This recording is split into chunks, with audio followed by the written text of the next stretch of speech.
Good morning, I'm Captain Michael O'Leary. On the panel here today, I have some folks from the middle school at Dahlgren, our middle school teachers right here. And we're here to talk to all the students, and specifically to the middle school students, about all the great things you guys are doing out there as you continue your education in this time of uncertainty, and your ability to be resilient and bounce back and do great things. Mrs. Riccio, the last video we made, told me of all the wonderful things you guys are doing, how you're interacting, and how you're actually doing a great job and thriving in this time here. So I wanted to make a video to say thank you for that. That is really incredible. It is truly a model for other people to see around the country and understand what we can do when things are out of the normal. And not to be unexpected, but in the month of the military child, the dandelion, right, is the flower of the military child, because you guys thrive wherever you're put, and right now you've been placed in a very difficult situation, and you guys are thriving as always. You're blossoming, you're growing, and you're spreading all the wonderful things you're doing, just like a dandelion does to my lawn, unfortunately. But in this case, it's a good connotation. But I wanted to talk about a few precautions. You can see everyone on the panel today, we're wearing our masks. As you know, we're trying to protect those who are vulnerable to the symptoms of COVID. So this won't protect me, but I could potentially be protecting someone in case I'm carrying it and things like that. But there are some precautions you can do that I want to cover here today, and we'll talk about all the school activities we're doing after that. But I want to talk some basic things. Hand sanitizer, this has got 80% alcohol, 60% is the minimum they talk about, and this is okay when you don't have soap and water nearby. The primary things you guys should do is wash your hands with soap and water before you eat. If you have to touch your face, right now it's allergy season, you may want to wipe your eyes. Wash your hands and then wash your face, and then you can do that with soap and water, please. Please do not put this in your eyes. This will burn. It will not do good things. But this is one precaution you can do when you don't have an opportunity to do that. Another thing, you can see they're wearing gloves to protect yourself as well. Realize if you touch anything and then you touch your face with the gloves, whatever was on those gloves is now on your face. So again, don't touch your face as much as possible. And if you have to, wash your hands, wash your face, and then do whatever you need to do. It's a tough time of year. A lot of pollen going around. I know I'm coughing a lot when I finish my runs, and it's very tough. Something else, I have 2 bug machines right here. They're called iPhones. There's a product right here, Lysol wipes. It says right on the thing, it's meant for smartphones. So once a day or every other day, I make a habit of wiping my phones down. And you can use this on your electronics. Just be careful on some of your screens. Like this one's got a screen protector, so it's okay. But what I'm doing is I'm wiping this all down, because you touch things throughout the day. You may be touching them with your gloved hands. And then these things can get really, really nasty. So make sure you wipe it down. You can use an alcohol swab, or you can use something like this. I'm not specifically, this is just the product I happen to have. I'm not advocating for Lysol, just saying it is a product you can use. And then other things like my alcohol bottle. I actually wipe it down too, because I touch it with dirty hands. My coffee cup, I normally wash it with soap, but I can do it when I don't have soap around. I don't put it inside, because that's bad. And then to there. So those are just some easy precautions you can do. Obviously keeping yourself away 6 feet or more, preferably more. If you're coughing, try to do the vampire, cough into your cape or your sleeve. We don't wear capes anymore, but if you were, you'd cough into your cape. But those are just some of the things for you guys to think about. Now, getting back to all the wonderful things you're doing, if you guys could kind of give us a few examples of all the great things you're doing, I'd love to hear a little more about it. If you guys don't mind, would you like to go first? Okay, go ahead. I teach social studies to middle school, and I teach art to the whole school. So we're actually holding classes online, and the students check in with us, and for about a half an hour, we work with them and make sure they understand the assignments. We give them instruction, and then they use the rest of that class period time as their work time. For art class, it's a little bit different. They get an assignment at the beginning of the week, And then at some point during the week, when they have time, they're supposed to complete that assignment. And we have great things going on at our school. We have a kindergarten teacher doing Flipgrid, and she's got all of her students on there showing their artwork and showing their writing papers and things. With middle school, it's a little different. We're interacting with them as a group. And the students are responsible for keeping up with their assignments. We use an activity log, which is showing how many times they're on that particular subject per week, and it kind of keeps everybody on track. They're still getting graded, so they have to be very responsible. And they are being responsible, Yeah. amazingly flexible. I think we've changed our routine multiple times, and they ask the questions, and they communicate with us when they have questions. And the language arts and AVID class, we have guest speakers coming in because they're talking about careers and college, and so people are volunteering to come and speak to the kids, and you know, it's just become a natural part of their day, and they're doing an amazing job. I'm so very proud of all that they're doing. You know, I haven't had to say to anyone, I don't see your work, get it done. They're just doing it naturally, and super proud of that. Yep. We didn't get to do our play that Oh. we wrote and practiced and performed, so we're actually doing a virtual version of it. And Wow. fortunately, the kids are better at technology than I am, because they have figured this out, how we're gonna be able to do it on film with all of us in different places. And using Google Meet, and they come up on the screen doing their lines, and then the next person who says something comes up on the screen.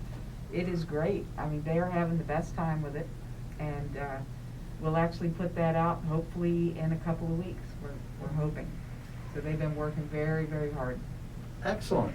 Yeah, I think you're right. The technology piece, sixth grader said to me yesterday, I was a little bored, so I tried out this new app, and so she has this whole video that she's created with her own little animated characters, and so I think they're looking at this very differently and spending their time, having to spend their time, you know, in a different way, and sounds to me like, you know, there's some useful things going on out there, and they're not abusing it. You know, that's something that is happening elsewhere in other places, but our kids respect what's going on and take it seriously, and again, amazing group of children and families.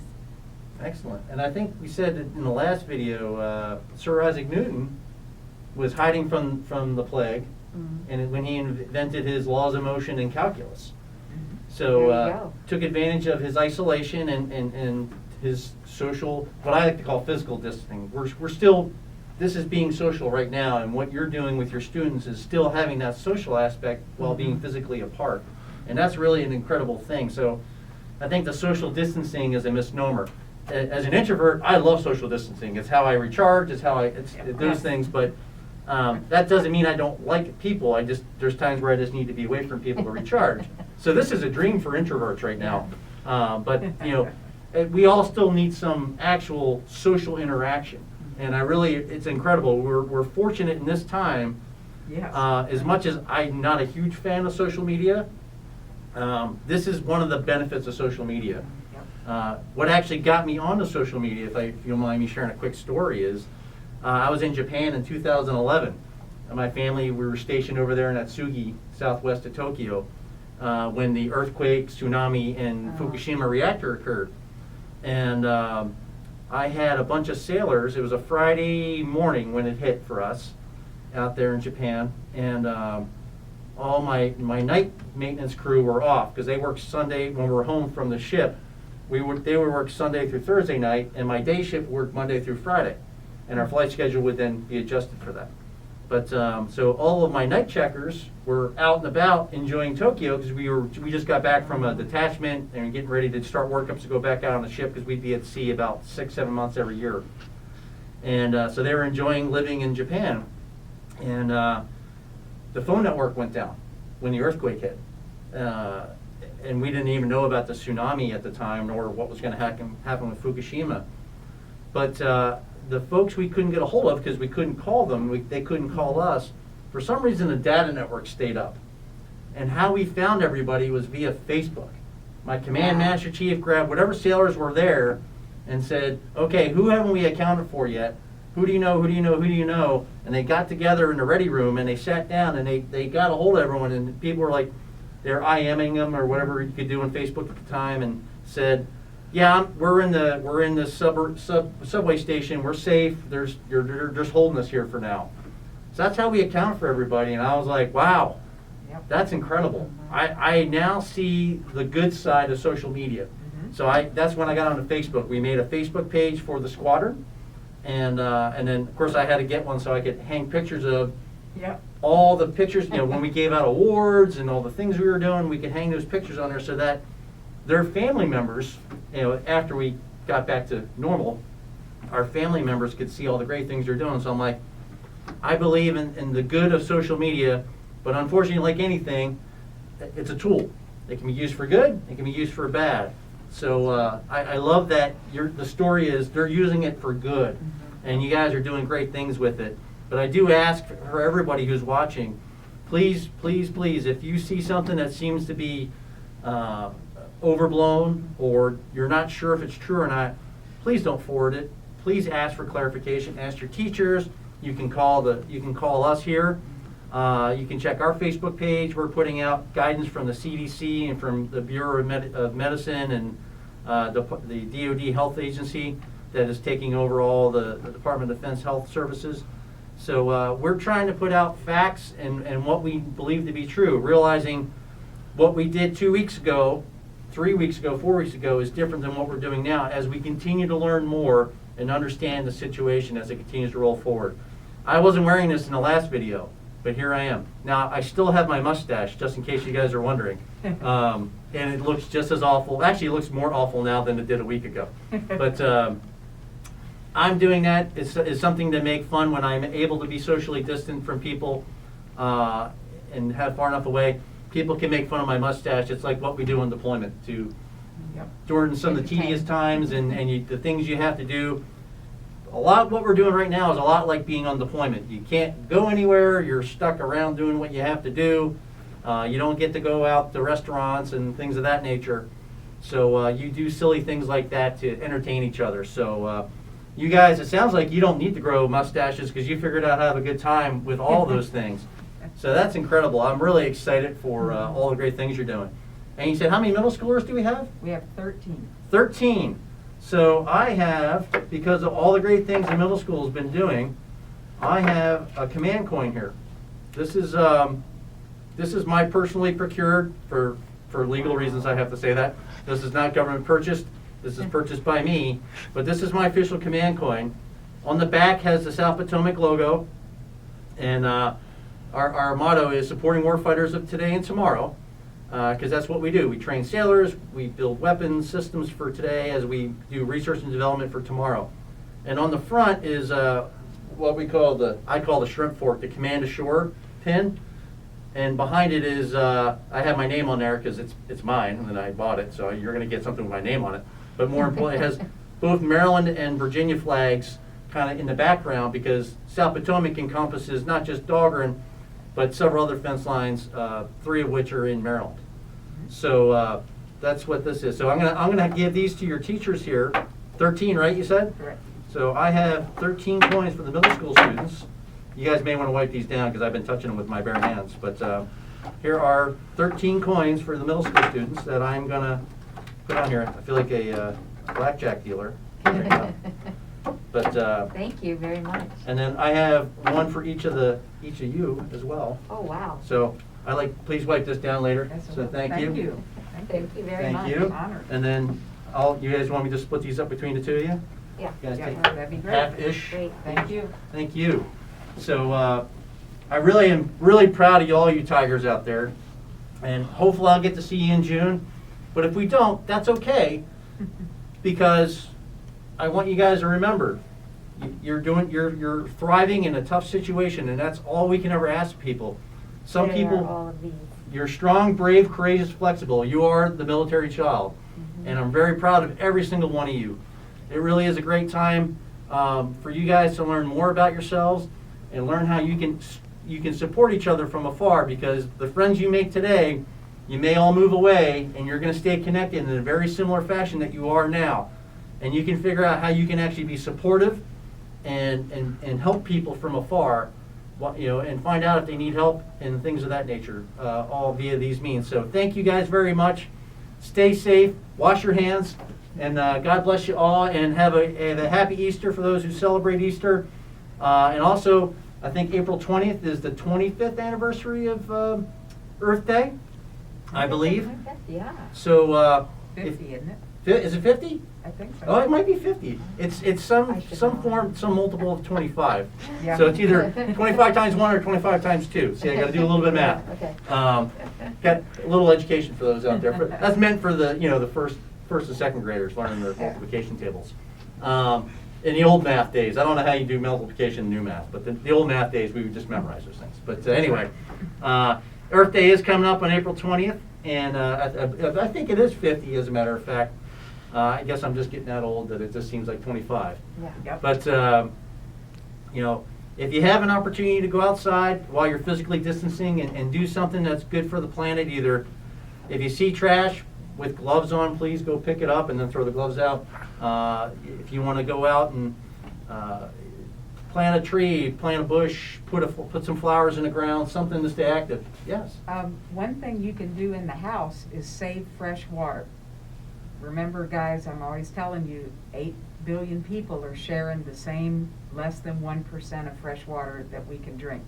So when you're washing your hands with soap and water, turn the handle off with your elbow and then turn it back on and finish up. We don't need to waste the water, and that's something everybody can do even without going outside. Excellent. Thank you. That's a great point. I didn't even think about the conservation in the house, and that's why it's always great to have more people on the panel, because they have a lot more great ideas than I do. So I really do appreciate it. And ladies, thank you very much for coming in. Thank you.